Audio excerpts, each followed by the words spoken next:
Tosubwe chiddako ku AC Media UG. They have manners. Baina baba nempisa. Mama. Mama. Oh mama. Mama. Tumsagadina belenga je bachiyita. Okitegera? Mama. Kati abo abasajja balungi nnyo. Baina bakozi. Babera bakozi. Baina empisa. Ate baba n'eddiini. Zile zaffe zasoka. Sigenda kwogera madiini. There is Kugamba tebali born again abalokole but baba ne religion. They are very staunch religious people. Oh, yes. Mudini zabo serious. They are not stingy. They are not stingy. Yena ali awo ngaalaba n'atuma nanjagaza omusajja we Masaka. Omusajja we Masaka ali stingy. Oyo musajja tali originally from Masaka. Most men from Masaka are not stingy people. No, but just chaliwo abakuweereza ssente. I don't know when there's another but they are really good people and even their girls are good. Walo yagamba mbuboleta maid okuva Masaka oba weeretedde mujjawo. Kuba agenda kussa omwami wo omukwano n'empisa ng'afumba akamere amuyita bannange taata kulikayo. Tuli ku nsonga za bbeere. Tuli ku nsonga za mabeere. Okoze otya? Is it good? Did it fine? Tebali abanywe. Wali ku kamera. So tebali abanywe. So kantu kakozako. Kano kantu kaliri puzzle. Andabeko. Tabana tusasula. Anyway, amane Ebibozi na bulime Esther S1 kwa talk with SCS Media Uganda. Nkuza kuga nayo sinzo bango. Traba, thank you so much. So ba muntu wa Park Zege. Omanze ebintu ebirungi mbiraba. Tuli wane Matildo nakolale tugenda ko mu kibozibozi nkubuuza ko gwe nawo sinzo kwa kumutulaba atwabira mu Uganda okola kyamaanyi atwabira mu Middle East nabo ba amaanyi nnyo atwabira mu Canada USA Europe n'abalala manyi kati abasama bagenza bakomawo sana mutuyite tuliye ku mmere. It's the time of the year where we're having all the rich people abasama mwena tubaaniriza coming into the country. Yeah. You bring the money and we chop it. Bring the money, we chop it, we invest because a lot is coming up. Our minds are very busy. Mwana mutori avuga benzi. Yamita Cheyune. Erinya lisomedda. Abo tuba tubalabanga amanyi. Mwana aina amagugego. Nebiri chezo yasaze. Wakati muli. Nango oleta mati. Nze ndi bulungi nnyo. Mpozi muli muti eyo. Fwe Katonda atukumye. Bwe bulungi. Ninaye mukwano gwange gwentera okubuuza oli oteyo muganda yange nti gye ndi mulamu. I don't know why I find that thing so discouraging. Omuntu wagambe gye ndi mulamu. Wali abafu? No, like abanga agamba it's not a grateful kind of response. Gye ndi mulamu. Mba mpulira kibulamu. Gye ndi bulungi oba I have some challenges. Like be clear. Abere clear? People should be clear. Ina akose kye kigambo nti gye ndi mulamu. God Katonda atukuuma nnyo bbanga we only say that. Okitegeera kyentegeeza atukuuma nnyo bbanga ogamba bugambi gye ndi mulamu. Waliwo ekisukkako. Wabawo ekisukkako ku bubeera nga oli just mulamu olya. So you're good? I am well. God is good. Abantu bange banjagala ba Esther nga bwe mulaba. Ba brown skin. My beautiful parents. Omeka akati twasigala kwagala bakola ki? Batwagala. Ebyokoza kuba tatwagala. Sigama tino tetulina batwagala. Naye like tetulina betwagala. Yeah, but our priorities are now different. Okay? Yeah, so yeah, I'm okay. God is protecting me. He's providing for me and keeping me healthy and happy and still in front of this camera. Yeah? Is it in front or behind? It's behind. We're behind the camera. Oh, yeah. In front. In front of the camera. City journalist. So you guys, ndi bulungi.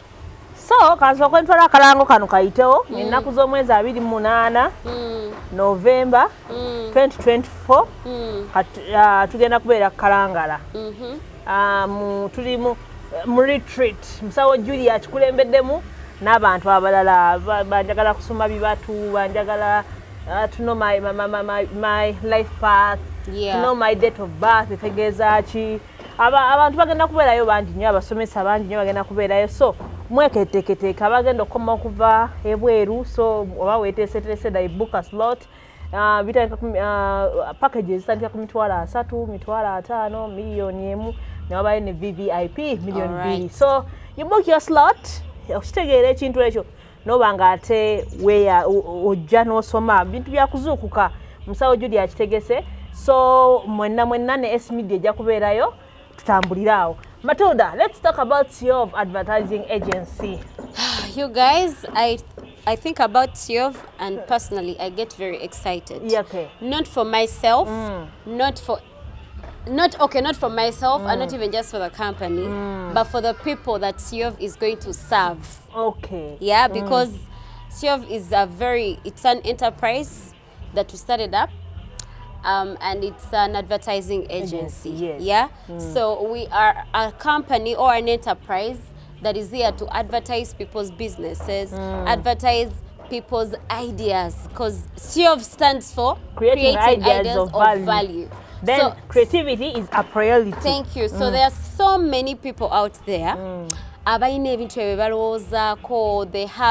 They are very beautiful creations. Because no one has gone out to them to seek them and also to assist them.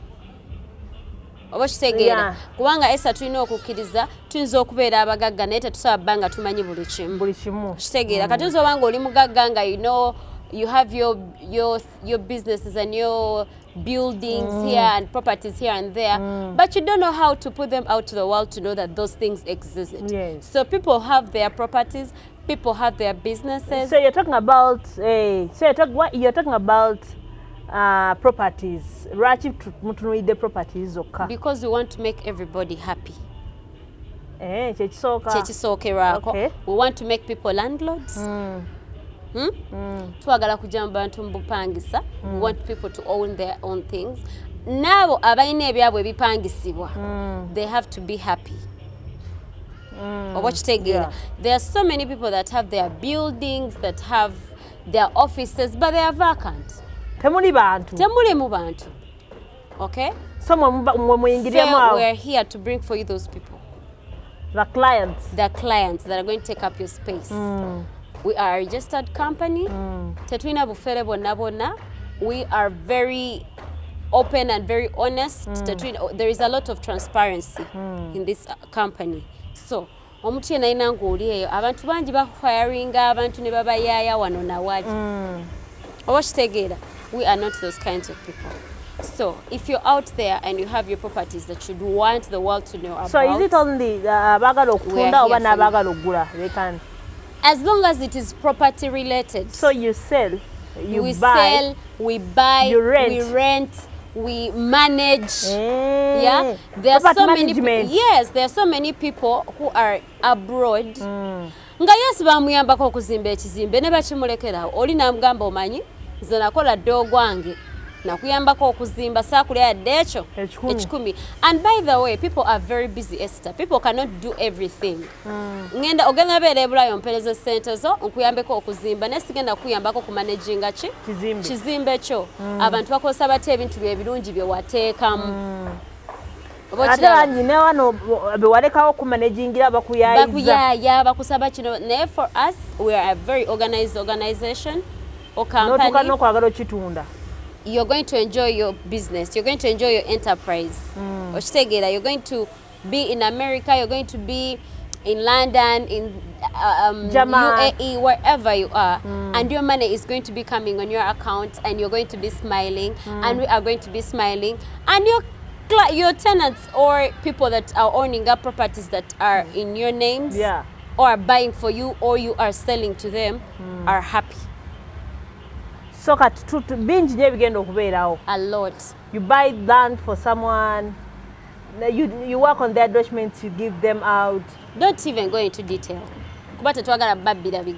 So for those that really want to understand how we work, yes, they should contact us. And the contacts are going to be there. And by the way, if it is not Matilda or Esther, that's not the right company. All right? If someone comes and tells you, I work with CF, and it is not me or Esther, that is the wrong company. That is not us. For us, we are the ones. So if you're out there and you have your things that you want to keep going on but you're not around, we are the people that you're going to trust. Okay. That matter. So, yeah, back 0701542372. Matilda, another number? 0704241636. But it should strictly be business. All right? Because fetuli bantu abagala okola ekituufu tetwagala beera nga abantu abalala bemukozeeko nabo ababayayiza abamu nemuteekawo some sort of like empty promises ezitagenda kubeerawo you end up having bad relations because ogamba ono omwala nali ndowooza agenda nakunkolera bwati nze bw'onaaba onkubidde nongamba is this year of me I'm going to be saying yes we are open for business. Okay, so if you're out there, contact us and everything is going to be perfect. Matilda, njagala jukira ex wabomuyina. Bamuyisa wakowa. Nawisanga bulungi naye nga naye yabangako akantu keyangambanga no. Something is not right. Like you're not like those chicks like that. Abateekamu akajanja okitegeera naye ng'oba omuntu omwagala you just don't know those things of being clingy and all weird. So omuntu oyo ng'akubira amasimu nze sina buzibu n'amasimu ngakwata. Hey, how are you? Bichi. Kati, you know there are those sessions where you ask someone, you know, when that thing like someone is trying to get to you and then you're asking them, you know, what did you have for lunch today? Okisegeera. Kati orasoka nangamba. Nangamba. I had muogo n'empuuta. You get what I mean? Muogo n'empuuta like nakimubuuza birungi ennyo. What did you have for lunch? Cassava and now patch. Wait, like that's what you had, like nachimubuuza nga nkiddingana nga sikitegera nemubuuza kyewalidde like nogiryanga emmere gy'olidde muwogo n'empuuta nti ye empuuta entya nti ya supu sisike supu nagamba ebadde lanchi okitegeera ensirika tunyumya. But I Captain, you know when I was growing up, my mom used to tell us, Munange, obanga ogenda fumbira omusajja, wegerezanga nnyo emmere gy'alya. Emmere gy'asinga okwagala, gye mugenda obbanga muli ewaka. Oba kitegeera? Emmere bawo gy'abasinga okwagala. Gy'olina omufumbira. Gye muli ewaka. Jukira epo boyagala yizaani oyagala mu impressinga era ndawo ne akasente ke wabale nnyo sasa butamufumbira emmere gy'ayagala nesirika nenda ensirozanga nsiganga nkirowoozamu naye muhogo n'empuuta emmere ebeereeta nesirika like it's not bad food but according to the culture that I was raised in you can't have such a meal. Forever, even if it's the most broke home. Tumaya empuuta girya ku ttooke period. Bwasinsiike eba ya supu omusiika obulungi n'ettooke. Ekinene ennyo ekirinza obba ekitali kyangu nnyo muceere. Okitegeera? Naye kawunga? Kawunga, muwogo, lumonde. Nenga nedda, linda katono. I'm not saying like that's bad food, like it's good food. I love cassava. I love mpuuta. Okimanyi emmere tosobola nagikoza. Emmere eba yakuwuuta. Obanga utekigera kitegeera n'owuuta ne supu n'okuba omwogo n'owuuta ne supu. Kati nakyali wange omuyita baking amukwega mugamba negwe mwana gwe okimanyi gayi mukubidde luli yangamba kino ogwaddeko nangamba lwalera ngambe kino nangamba oyo togenda kumalako nanganze the way I know you know way to manage that one. Muwogo n'empuuta lumonde nze let me tell you emmere okajjonga omubiro bye tuba tuuze meanwhile what's your favorite dish n'otandika ekyo kimmala ogamba ono sigenda kumalako Matuudo nzise nze nkubuulira kati ekyo mbadde kuwanga example so there are those people nga our cultures tezifaanagana nti omuntu omu ogenda mufuna ng'ewaabwe ekinyeebwa zenva zaabwe zikola ki zebagala that's how they want it it's nice it's beautiful it's tasty naye nga nze in my culture we tuliira ekinyeebwa matooke tetubadde wali naye wali kati nga nabyo ekinyeebwa tekibagendera kumukamonde ku spaghetti naye nammwe abakola restaurant mubeere serious toyinza pakingira muntu spaghetti ne potato wedges ne plantain ate n'omuteerako ekinyeebwa as a side dish lwakuba nteereddeko nnyingi yes the food was really a lot it's not food anteereddeko side dishes nateekako ebijanjaalo n'ebinyeebwa tubiridde naye abadde tayiyiza kubanga kaakati toyinza gaba macaroni can you serve your husband spaghetti with beans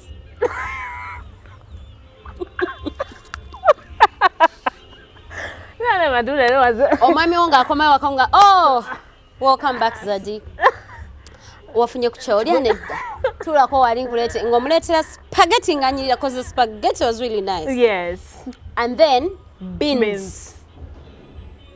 And enkoko no like it's okay ebirabadde fine but I know okulaba nogane kati bino ebinyeebwa mba mbitadde kuno bagenda bbirira ku ki nyoso bbiri yenda biwuta nga kiki era olaba tubiresseewo lwakuba ye tulina omunene waffe wano atati ebyo yabiriirawo so with culture people always have different reasons why they say I can't get married to this tribe or I can't get no like simple namugoba lwakuba nali sitegeera ndya yaabwe ne wanoonyerezaako nedda tribe yaabwe yo bwetyo bweri tetujja jogera ya miwogowogo mimonde kawunga ebyo webityo mmere ekaluba ebintu ebyo kati nenga anyway kati awo gwe nkugambira nti nze nina ekika ky'abantu abo kyesita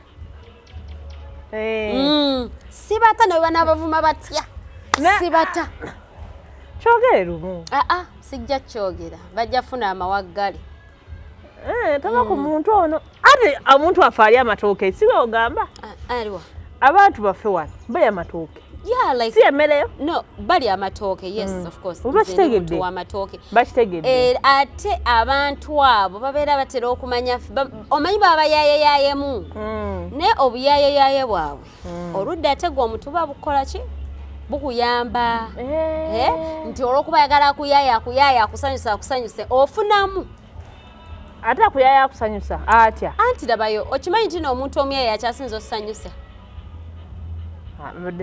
atya in a relationship abasajja abasinga okubeera nga bagaba nnyo bakola nnyo but you know they are like those sweet darlings there are some sort of men you can't handle if you get to dig deep into their lives ati bwe bagamba abawo nga atudde awo kasitagiramu bw'ati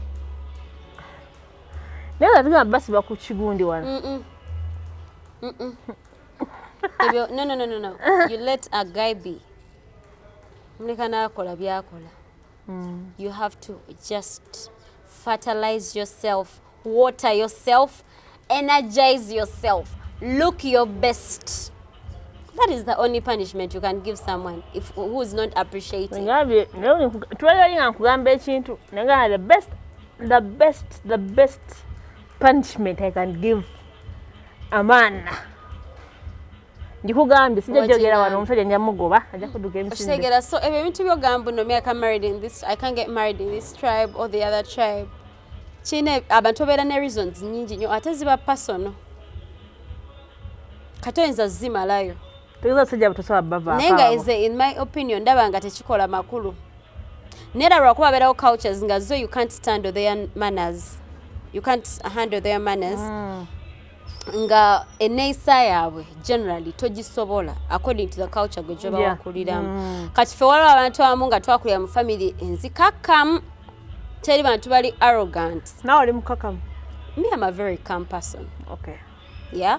Rakwate, I'm not like a damn calm person. I am calm. They are two different things. They are two different things. There is being calm, and then there is being damn calm. Zekati, I'm not a damn calm person. Kati damn calm yani. Damn calm goli nyako na kuleka no itawo no genda. Naga, thank you. Oh, webale nyabo cause tebinnumye nnyo. Kalu ajja kuchusa. At a calm person. A calm person is someone that's going to be me. I'm this kind of person. Of course, if I don't need to look for trouble where it's not. Sitankula antalo. Eh? If you've not come in my space, you're not taking my oxygen. I'm not going to come in your space to take your oxygen. But kakutande. Neka stojja nogezaako okusika ennyo omukka gwange gwenzisa. Awo tuba tetugenda kukwatagana. Kiba kirala. So we have to respect one another. We have to respect one another. Manya ono woba toyagala mutankuula toyogera boti. Okay. Nange Esther woba toyagala mujjako. Kati okitegeera. Kati that's the kind of calm gyenjogerako. Era siri calm. Yango bimanyi. Yeah, I'm calm. I'm calm. Ni mukambwe. Olizo oba omukambwe naye nga you're calm. I'm calm naye ndi mukambwe. Omanyi. You're calm and tough. Kati nze I'm calm and confusing. Like I just don't know. Kati character yange tasobola abantu bakambwe nze sisabeera na muntu mukambwe nga musajja nga mukambwe. Omanyi lwaki? Ntya nnyo ebigambo bimbula. And me, I'm like so playful. I play a lot. Kati omusajja waba mukambwe mba nawazanya atya naye. Oyagala nnyo kuzanya. Yeah, like you just tease somebody. Olabudde omusajja w'e Masaka. Abo abasajja nali mbaddeetize. Yes, I have. Yeah, I have. How did he treat you? Perfectly. Wow. They are the best men. They know what to do at the right time with the right items. Ish, those are very nice men. Men from Masaka. Oh Lord. So mufunze tova ku basajja b'e Masaka. If I had to end up with somebody, I would love it so much. What I have decided to say. You know, men from Masaka, first of all, are very hardworking men. Shimu. Bwegendeeza abagagga besinga betulina awo mu Kampala awo abategeerekeka betumanyi bavaamu ku side eyo. They have manners. Baina baba n'empisa. Mama. Mama. Oh, mama. Tusagadde n'abaire gye bakiyita. Okitegera? Mama. Kati abo abasajja balungi nnyo. Baina bakozi. Babeera bakozi. Baina empisa. Ate baba n'eddiini. Zile zaffe zasooka sigenda kwogera madiini. There is bayinza tebali born again abalokole but baba ne religion. They are very staunch religious people. Yes. Mu ddiini zaabwe yonna gy'omusanzeemu. Tobavaako. Men from Masaka are good men. The ones I have dated were good men. Muwegera bangi. Men. Yeah, men. Babindi bokka.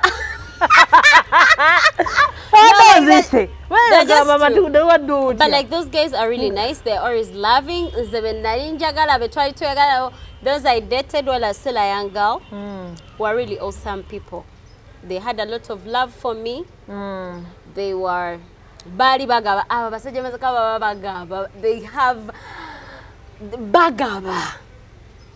Abagabi. Bagaba. Those men bagaba. Ngina kuddamu neno nze musajja w'e Masaka. Obanga oyagala okufuna omuntu akwagala ebyaddala salako lwera banga ayita Masaka ogenda embala obanga yeekanze oyimirireko mu nnyendo shopping ya Christmas ate nagikola Masaka okitegeera ate babeera bagezi. They are smart people in their head. Nete bino bibagamba nti bagala bakaaba mangu benyiizanyiiza besunsugula bakolima loving people. Omanyi omuntu wabanga ayagala nnyo omunyiiza n'ali ku muti n'alinnya n'akaaba n'akukwata bw'ati n'akaaba nzawuba mbanjagala kagagambe because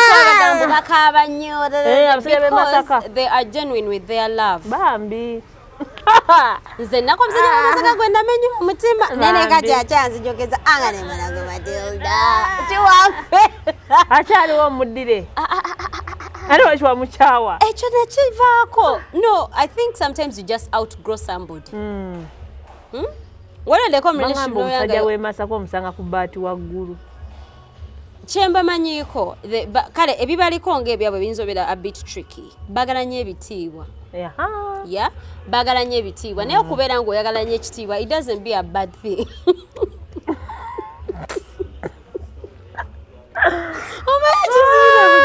There is that meme I saw after refusing what to give a masaka man what guy will go away.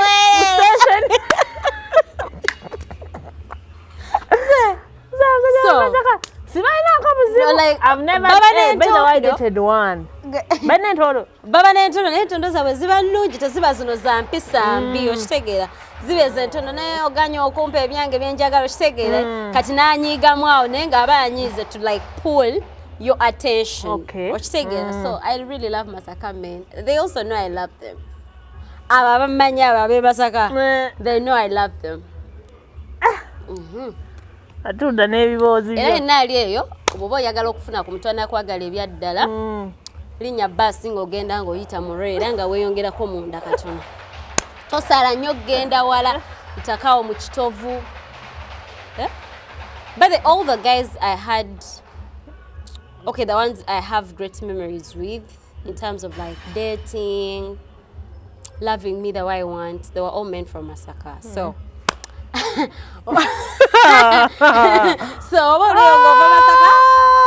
yeah, you're always welcome. So Christmas eno engeri file bongo lutaya omugenzi yatandise okuyi owimba abutandise obuulira mukwateri e Masaka. Yeah, Masaka. Genda mwetege. Aka twali ebife ebirungi e Masaka. Those men, nze lwaki gamba abasajja e Masaka ebasinga.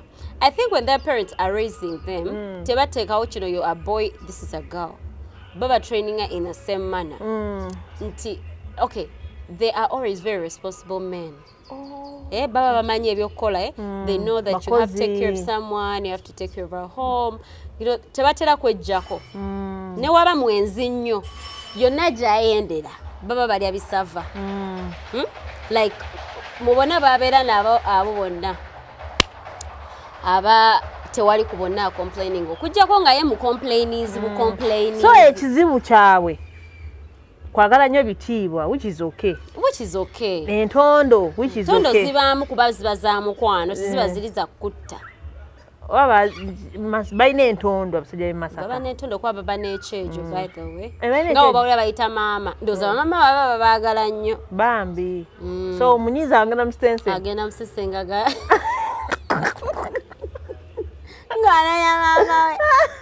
So those guys Masaka men, those guys might be a really nice men. Ate baba balungi. Nakyo kyogeddeko. Yeah. Omera kya basajja Masaka balungi, they have a lot of intermarriages. Buying a lot of intermarriages from Rwandese. You know, they have some borders there. Yeah, by the way. Banyankole, bachi, begatta kati osanga oli nenga yenna kabugo. Kabugo. Nenga omulaba si ye kabugo. Nenga ye kabugo. Ate nga byakola bitegeera bulungi. So that's the beauty with them. Mukisa. Baba no mukisa. Gwe. Those people. Ate n'abakyala baabwe bwalwo ya Masaka. Ne abakyala Masaka tebawasa be Masaka. Baba wasa I think. Nze badde nteesa. Masaka luweero. Baba balina mixing around songa. Okwetegeera kwabwe si kwa mu bubi. Baba balina mixingako ne mbana abalala bategeera nti no, how does a man have to handle their wife, things like that. Nze njagala nnyo Masaka. I think because I had a lot of my time growing up in Masaka, not because I stayed there but because I studied there. But and like most of them, Baba named him Emirunji. Baba like they're just lekera took back baby Masaka. Never ofuna just mukwano gonga ava Masaka. Trust me. You're going to enjoy their friendship. No kati fafe mukojja wa masaka. Masaka masaka mu kibinge awo tugenda masaka gota when you're going oba uli ogenda bukojja but you feel like you're going home. Era wensinga okubeera mukojjeyo. Engano banzala wano kumpi wano masuri. Racha obera nyere. Racha masuri tolekayo. Nogenda eri mailo ne maile masaka. Nze bwengene masaka empewe mfuwe bayanja. Matuna Christmas era tugende masaka. Hayo tuvayo vikaranga ala wali brovard. Chui. Ngazitokota. Matunda yaguze motoka senga producer agitulagako wali. Mukama yabikola banange. Mukama. Nayo motoka. Yeah. It's a car. So, Masaka think this. Masaka men are good men. Those men are good. If you're having a man and he's from Masaka, mukwate bulungi kuba bana mukukwata banange those men are good. Omema tegano balungi. Oje wegendereza omusajja omuna Masaka ngagenda okwanjula omukazi byakola. Koza akola ki? Ebitu bye batwala wali obidabi. Nze mmanyi ko kintu kimu omuntu bazijuza disco lights. Ebyo babyogera kuba putting down. They don't put them down. That's the fact. Maybe babogera kwa baba Masaka abalemerayo. Neba nabajje Kampala. Bayalamu. Bishira bakolanga banjula. They do good things like agenda nano n'omukyala nga amunonyedde kyebayita mu kitiibwa. They are not stingy. They are not stingy. Yena ali awo ng'alaba n'atuma. Atuza nanjagaza omusajja we Masaka. Omusajja we Masaka ali stingy. Oyo omusajja tali originally from Masaka. Most men from Masaka are not stingy people. No, but just chaliwa bakuweereza ssente. Nego omusajja we Masaka bafunamu omukisa. I don't know when there's another mukisa, but they are really good people. And even their girls are good. Walo yagamba mbu boleeta maid okuva Masaka oba weeretedde mujjawo. Kuba agenda kussa omwami wo omukwano n'empisa. Ngafumba akamere amuyita bannange taata kulikayo taata tunalya kyo olwaleero nga maid ayita mwami wo taata gw'otomuyita nkona taata ng'olyawo osawe nga Brian jangu eno osege nga yamuyita taata taata okampatako mbadde sikamanyi nze nkubuulira ggojja era maid Masaka owe Masaka ewange maid ave Masaka wange tajja kukola oba oleese mujjawo ate nze benjagala cause they are very hard working girls. Sorofaayo kutwala musajjawo. Omusajja wange aba tasaakwana mukozi wange. Ayo ndokyusiza bigambo. No, omusajja wange aba tasaakwana. Kati abalala kubanga nange siyenze muntu omwangu ennyo nga bondaba. Ku musajjawo. Si oyo omubiri. Siga nti nkuba empi. You have to be an extra. Unexpected. Daddy, Zaddy, Zaddy, kati atolaba. Katoli wanamitira taata. Aba yaggalawo dda nga yasalawo. Ne kati bana abakyala abakambwe. Abakambwe. Boleta maid we Masaka tomalaako. Kyogala mbasijja kumalako. Mwana mukambwe. Ekisooka babaana baba balungi. Ekyokubiri babeera n'empisa. Nakati ekiba kikunoonyesa maid omulungi omuleeta ewaka. No. Omanyi waliwo ekintu ekyeneewuunya. Is it right? N'oleeta amata n'ogaleeta gakolere. Gw'oba tomanyi okubira agent n'omugamba njagala mukozi. Usually sometimes obeera na desperate. Munange kati kwono gwe banfunidde this time around bampereza ekifaananyi. Osooka n'olaba ekifaananyi n'opimapimamu. Bampereza ekifaananyi. Mwana muwala ne bamundeetera. Era gyali akola emirimu gye nga bw'ateekeddwa. Nze nyasooka nsaba bifaananyi. Era olina osaba ekifaananyi. Kikola nko kyasekozesa maid by the way. You should. Ne ba maid bane. Emirimu gyemalira. Bw'oba ofuna maid oba olina omusabira. Tomuleeta just for leete oteeke ewaka. People come with a lot of things and issues and they have different intentions. Oba olina omusabira nga mukama ndeeta. Do you know, before I got my current maid, I turned down like 4 girls. Ngomsajja kwa nafika nga simwagala. Nakwedde mpanjogere naye nze tonfunya maid mbwajja buze wange gye tuba tunyumiza nsoka kuganda newe soka ne muwe ebibuzo bye byonna byonna. ku ssimu nga tannasonga oyo tompa era this girl nawuliranga yeye cause we talked like on a Friday nansaba muwe until Thursday the coming week so izo nazo nennaku nga ndi awo nkola mirimu owakitegeera kati ku Lwokuna era najja ne mugamba nkwagala ntonfeera wallahi sigenda kufeera koze kale so ate ono omuwala omulaba yakolako e Masaka naye Esther gwe kugambe weekwate Masaka eryo ekkubo lirina ekyama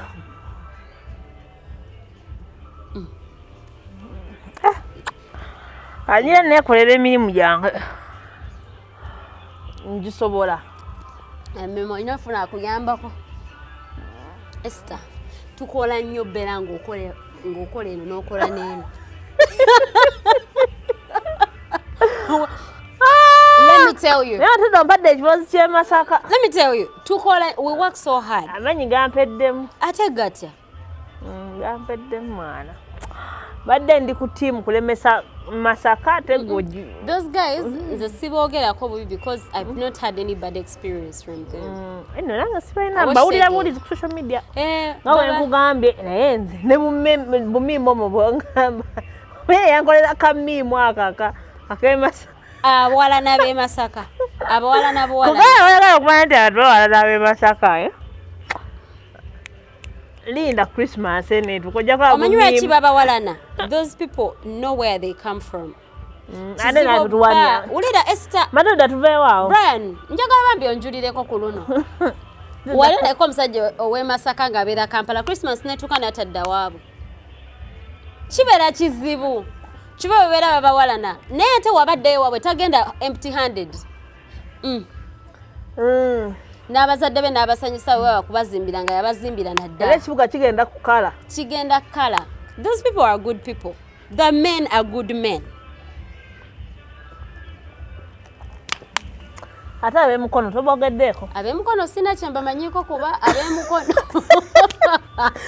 ab'emukono asajja ab'emukono bali batya ab'emukono bali bo baddiira baba baddiira tunateeka okugenda yeeyo tunamalako Mukono doesn't have a lot of people by the way Mukono talina nnyo bantu wala okuba eri Kampala I don't know like talina nnyo bantu boga nti nono ava Mukono maybe because it's in the city like it's near the city abali abasinga bajja buzi anyway tubeewaawo kakati matuuda jo jukira jo wadde nakuweereza ka clip yesterday nakwaza ka clip oba kabadde jo bali nga era social media eyo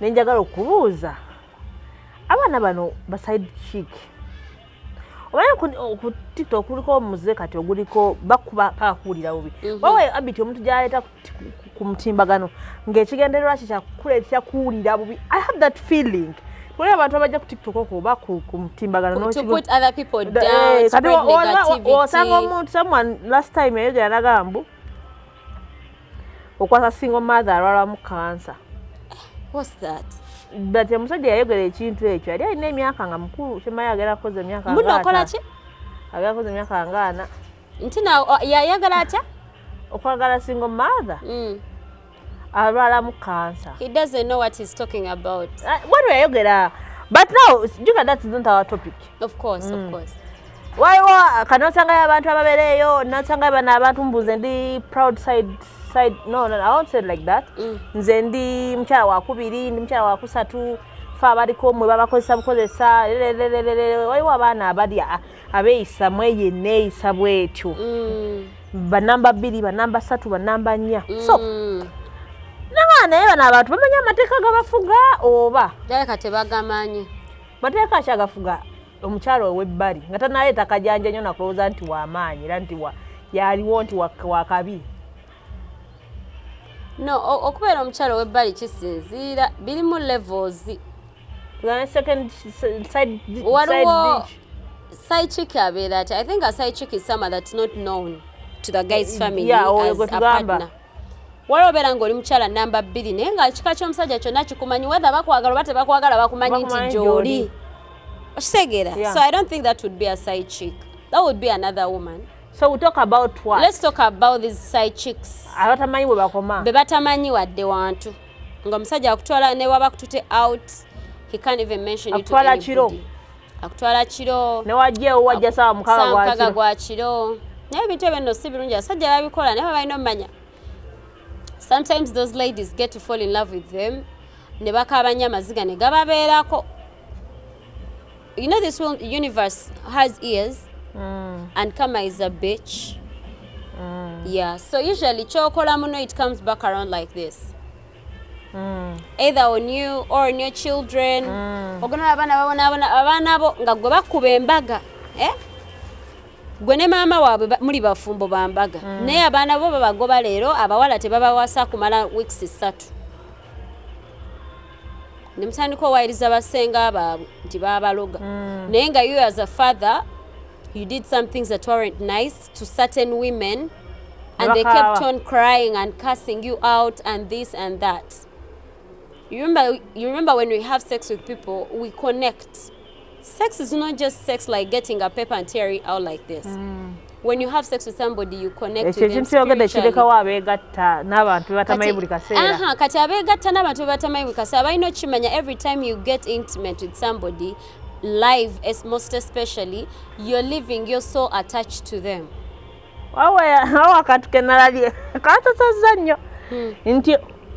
Every time you sleep with a man, musigala mu DNA for 10 years. Chiba ozala omwana nga tafaanana afaanana gundi. Chimera we different. Oh, you're saying sinamutegeera naye. What I know, sex is very agira what? When you have sex with somebody, you become one. Yeah. Ulira, emyoyo jamwe in a moment they be like this. That is why bagamba when people sometimes are having sex, they are not sober. Baba tebaulira. Have you let's make this not too serious and I ask you this question. Have you ever been in a situation and had people having sex? No, ngobadde mu nyumba yo webase. Brand. Wala sichulira kubanga nze mbadde ever I'm always at our home. No, ngobadde otambula yo kale wali owuliddeko kwa kyogera. Ndichi. Nti people are having like and you're someone tells you that they had other people having sex. Sichulirangako. Wali ochuliddeko.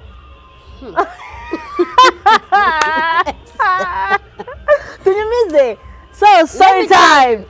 Sex is so powerful, like it is such a spirit. What did you hear? That when you had people, I can't of course give you the details, but if you had people having sex, it is the one I had.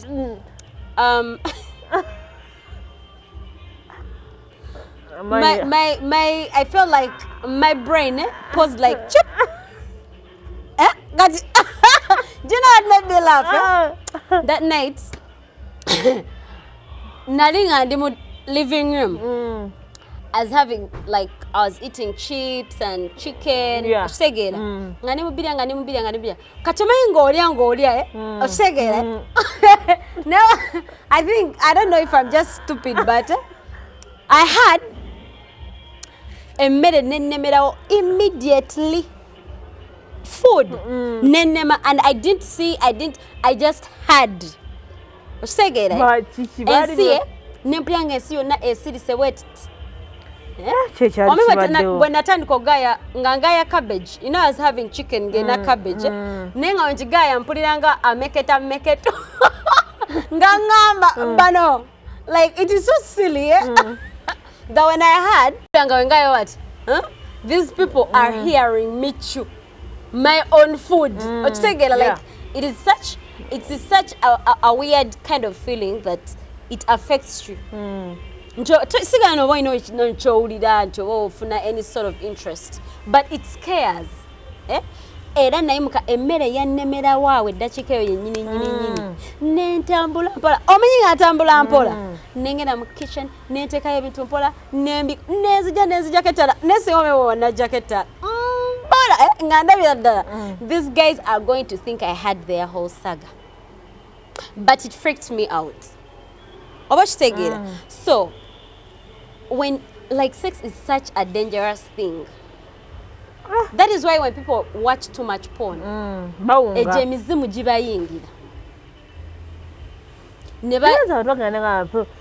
people are addicted to pornography. It is a spirit that keeps you. And when those people that say I'm addicted to homosexuality, to pornography, I'm sorry, I'm addicted to pornography. I've been totally addicted to the watching. I've been addicted to that. Yeah, I've been addicted to those things. Yeah. Byakola sometimes when they're watching that. Kanacha tukubamu amataala. Ali kutaninga motoka ezebbe ennaku zino zikubetala ngaliva kuno paka kale akasozi.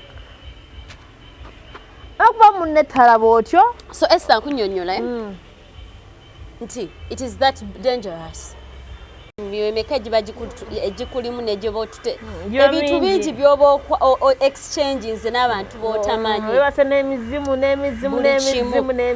mwina amagini kati abantu abasinga beera tebamanyi how dangerous that is. So when you go to a side chick, who's a side chick? This is a girl that is out there. Guy ajja n'akulaba n'akweyambisaamu awo nga bw'akwagadde n'akwayo kyakwadde n'atambula n'akola ki n'agenda. Sometimes people do it because baba tebalina kyakola nga bambi balina kye beetaaga. Abalala bakikola nga it's deliberate. Abamu bakikola nga tamanyi nti gaye yamufeera nti si mufumbo oba kitegeera ne kati oyo amanyi gwe tuliko essaawa eno. If you know that your side chick, what are your rules? Nze ruli yange ninza okusooka gye niza okugamba omuntu obwongo bwo tebukusaliranga nti olina okuzaalira omusajja oyo. Yeah, your mind should never tell you that you have to have children with that man. Your children are not going to be known. Teri agenda bamanya bajja gambanga omusajja alina abaana 6 ng'eyo alinayo nga 9. Owana oli malaya yamuzaalamu. That's how they say. Bakuyita malaya okitegeera ya bakuyita malaya. So tozaalira musajja oyo. Ekyokubiri, don't raise your expectations. Toplaningira musajja oyo kintu kyonna. Don't even consider yourself you have a man. You're officially single but in a relationship. Oba kitegeera. So olina okumanya nti oyo mwami togenda kumuzaalira. Ekyokubiri togenda muteekeramu feelings zo. Ekyokusatu tobuuza musajja oyo bibuuzo. When you ask them questions, you're becoming the problem they are trying to run away from. Ekimudduse wakawe mukazi buli wamulaba mubuuza oludde wa ovaawa kino kiri wa okitegeera. You need to know what your boundaries are. Obudde bwakuwadde bw'oba ogenda nabo. Obajja misana. Bw'abajja misana 10 kwekyo, make sure whatever you do it excellently in that time he has given you.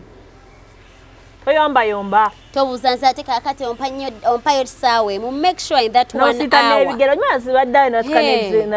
Don't get comfortable with that man. Don't get entitled. Toyogera ku mukyala we, toyivuma mukyala we, toyogera ku baana be ne waba bakugamba buli lunaku bwagamba bana wazo kikizo bannange tugenda kukola tutyafe. Towa opinioni. Omusajja omufumo tomuwa opinioni. Tomuwa opinioni ogw'omuleka akola ebibyo byayagala.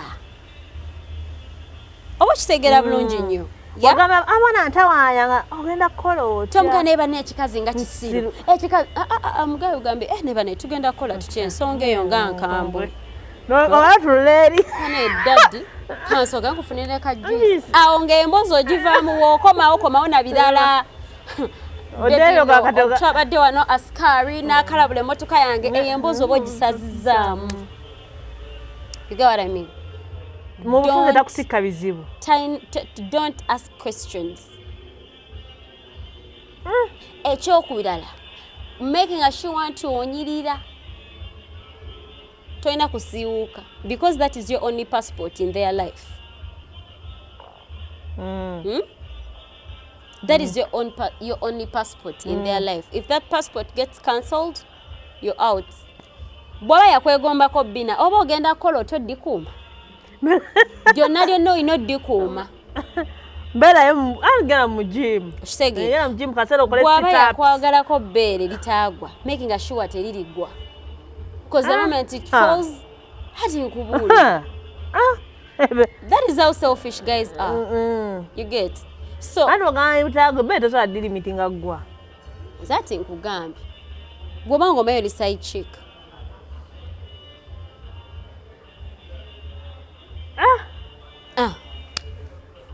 Amateeka mangi aganiza bafuga. Naye aliste ebyo bitono bikwate. Lisookera ddala tozaalira omusajja oyo. Tokirowooza tokiroota Kati tuwete exchange alina okuzaaliramu. Nga amaze mwanjula. Amaze mulaga nti ali serious. Abibedde okumufula namba 2. If he officially makes you his woman, ozaala ng'akedde ku makya n'agamba gundi okuva n'olwaleero nkututte eno ennyumba gye nkuzimbiddemu ogenda obbeera. Kati wakuze okitegeera. N'akuleeta n'akwata n'agamba abe waffe oba tebakwagala oba bakwagala nze nina okukulagayo. N'abategeeza nze gomulala nina omukazi abeera kyali wajjala. Kati awo ofuuse mukyala we. Najja n'ewammwe. Ne bamumanya nti omwana affe yafuna omusajja we gundi naye omusajja mufumbo. Ekyo kiyinza obeera ekyama kyo wakati wo ne baganda bo oba ne maama wo. Naye nga list baba balina obba either ne if you know you're in a man's life ng'akuyita partner we naye ng'alina omukazi tomanyi beewaabwe tamanyi beewammwe oba baba bawulira just mu mboozi because us girls usually we're innocent. Ofuna gayo nga mufumbo nogenda n'oyogera ewammwe bannange nina gayo wange oba neekunyumiza Esther I have my guy but he's married. You know I have that guy but he's married. That is how sweet women are. Naye kati omusajja tasaanaga mwana naye kikazi kyange mwana kazi ogenvuge mwana okomewo. Tunyuke. Oba kitegeera. So, eno topic ya side chicks Esther tetugimazeewo. We need to come back and go deep into it. Tulina bawa extra. Tulina ba extra because this thing of side chicks, Omaira Chenuma, the guys ruin girls' lives. They ruin girls' lives, they give them false hopes. I think I know when you are tebaina gye batutwala. Nakumalira ebudde. Ogedde bulungi. Oba ba side chick temuzaala. Temuzaala abaana mulye musimbi gwammwe. Tukyasibye natti mulye ssente. Ndi omusimbi gwo omale odde wali mu katebe omuntu owanajja nakusanga nga weerabikira bulungi ng'akutwala ng'akuwasa. Tetumazeeyo amateeka agafuga side chick. Otherwise, thank you so much for being here, Matilda. Tubaagala nnyo bannange. Abasoma bali mu kummawo tubaagala nnyo. We love you all. Thank you so much. Abatulabira mu nsi ez'enjawulo. Ivan wakoze mukwano gwo kyaliwo. Oh, hi Ivan. Wawone gayo bana we Fiji ngenda kujja ngenda kazinga Fiji. Ina byenjagalayo. Wena ne situdde. Nkulaba. So we love you all. Kangende na mpira gwa Manchester United. Ndabe nga bakuba abantu abo. Sibera kirungi kyembagaliza. Naye tubagala nnyo. Brian yabadde camera. Tubadde ne Matilda. Bye bye. Bye bye.